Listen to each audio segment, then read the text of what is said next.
Alright, this is episode 11, season 2, another 8 minutes.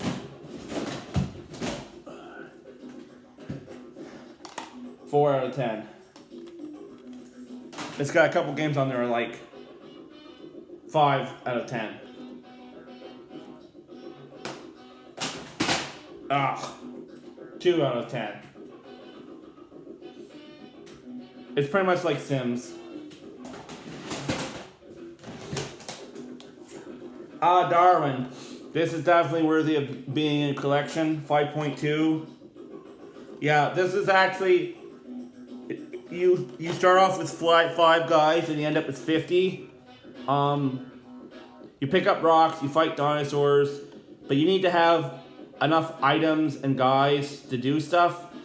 So it's a really weird game to explain, and in the end you fight some sort of like Roman guy who's dressed as a Roman, and he says, I'll leave you alone and you can build society. Well, before Darwin builds society, he has his own society.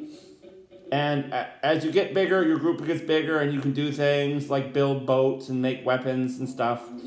And you can perform attacks and stuff, but you have to have a large enough tribe to do anything. So it takes a while to do anything, but eventually even big scary dinosaurs can get brought down by your tribe, but you have to have like 80 of them. So it's a really weird game, really fun game. Definitely worthy of being in your collection. 5 out of 10. I'm drawing a blank. That's usually when you draw a blank, it's a good sign that you should replay this game. Although it didn't get a. Oh, it says it's hard to move around. So I'm guessing probably a fixed camera angle. Anyway, it didn't get a very high rating. It got 5 out of 10. So. All right. Rogue Trooper.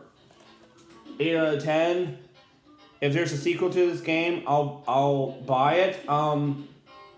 In the future, these troops are used as cannon fodder for the Third World War. Essentially, they're combat dummies that they use for the humans to slaughter themselves. And when they die, they can collect memories and get experience. And so, as you play the game, you kind of level up by collecting memories of dead soldiers. And eventually, they rise up against their human masters and they try to kill the humans.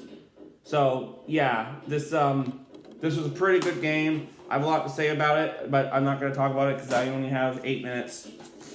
Oh, another game about farming. 2 out of 10. Family Feud. 1 out of 10. Because you got to be able to spell. Oh, this game. This is like Monopoly meets Magic. It's a really horrible game. You can't tell who the hell you are unless you have different cards. When you lose, you get shitty cards. So the further you get in the game, the better your cards get, the easier the game gets. But unless you're really good at Monopoly and you're really good at Magic, this game sucks. This game's really complicated, really confusing. 3 out of 10.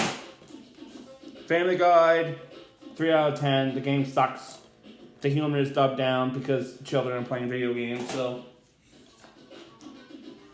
The Bouncer, 3 out of 10.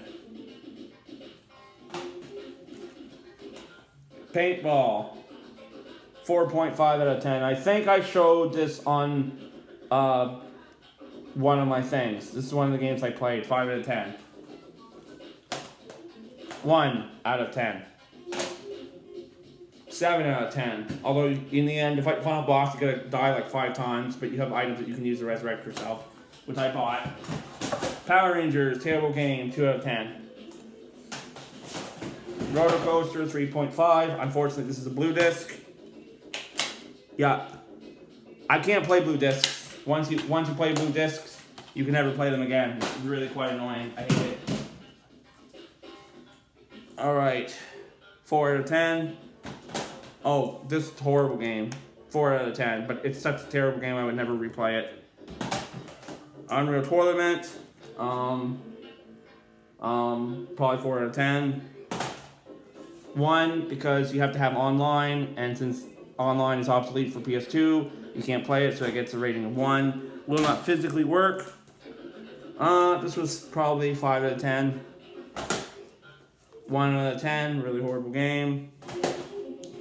This is since it's a platform game, not as good as Hit and Run, so I gave it 1 out of 10. Just The Simpsons. And this is what? Oh, this is Bond. Probably 4 out of 10.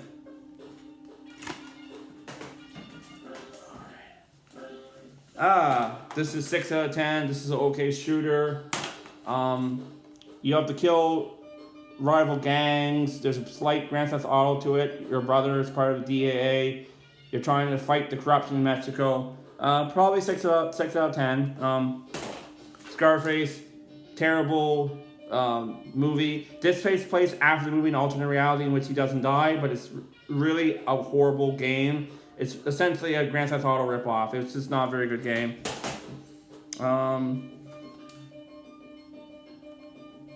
1 out of 10, very hard game. You just shoot stuff. 1 out of 10. Romance, 2 out of 10. It was extremely difficult, not very fun, and yet this did inspire the Dynasty Warriors series. Pirates Black Pearl, 2 out of 10, and it's a shitty movie game. Eureka, 4 out of 10. This here is 2 out of 10. Essentially it takes place in an alternate World War II where you have battle mechs and the atomic bomb went off, and so instead of investing in atomic bombs, everyone invests in battle mechs. And essentially there's Japanese, Russian, and German, and they're all fighting for control of Europe with battle mechs. This guy here is Japanese. This game is extremely hard, extremely tactical, and by the time you start to level up, you get double crossed by the Russians, and you're outnumbered like 3 to 1, which makes the game 10 times harder. Really hard game. Really? Okay, come on, stop fighting me. Come on. Really? God damn it. Okay. Alright, this is 7 out of 10. This is 3. This is 2. Guardia 3, really good game, 7 out of 10. 7 out of 10. 3 out of 10. Alright. Ben 10, horrible game, 2 out of 10. Bankai 3 out of 10. Gungrave 1, 9 out of 10. I'm gonna say probably replay value, probably 7 out of 10. You know, it does have its moments. Alright. And Battle Engine. Alright, so that's part 2. And this is probably 4 out of 10.